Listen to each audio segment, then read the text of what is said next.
Betty's contribution was sort of momentous in many ways, and how it came about is just sort of true to life in Hawaii.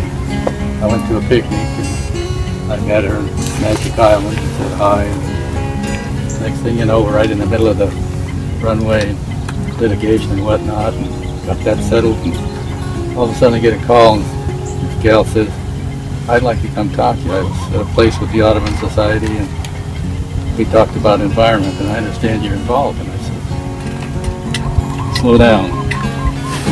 I'm pretty involved, and I just have to tell you it's probably not a good idea, but what did you really have in mind? Well, she told me in a very determined way that we all know, and pleasant. I mean, I was overwhelmed. Finally, we laid down some ground rules, and one, we wouldn't go to the press so I could get skewered.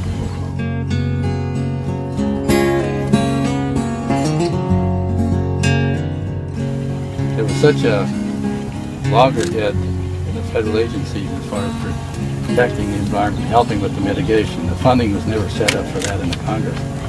So that was why we were backing out, and we couldn't really help at all. It just wasn't in the guidelines. And so we talked there about an hour. And I think what she was saying is it made sense that the federal government ought to do something. And it was all done pleasantly. It's just incredibly straightforward. And one thing I remember about her coming through the door was she was a school teacher because she had a bunch of books in her arm.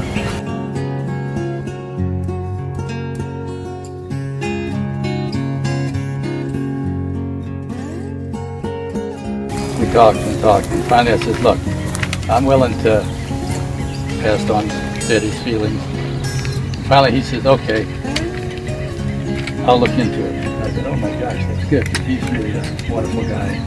And I said, well, you have to let me know in about 3 days because the state's involved and there's a few other things. And so he goes on and says, okay, so 3 days I got a call, and he says, well, talk to the Chief Counsel of the FAA and General Counsel of DOT, and they think we can go ahead with administrative functions.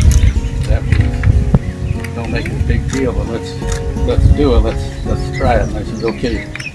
And we need the funding.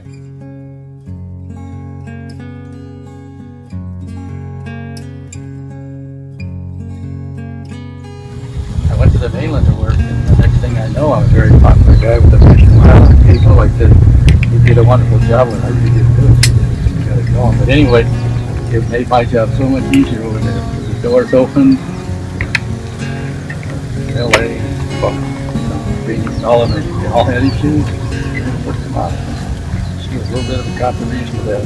So, but really, I guess the bottom line is she made a big difference. This noise impact away from downtown Honolulu, that was a biggie. The construction impacted the bird habitat of the Hawaiian stilt for Kehi Moon. And that sort of provided the momentum. And everybody says, where were they? And they said, they're all over the state. We didn't get a big population there, but that was a good thing. Mitigation was required by the impact statement, and then there was no federal funding. Through her dedicated coordination with the FAA, I thought it was wonderful. It resulted in national release of federal funding to mitigate environmental impacts, and that's the truth.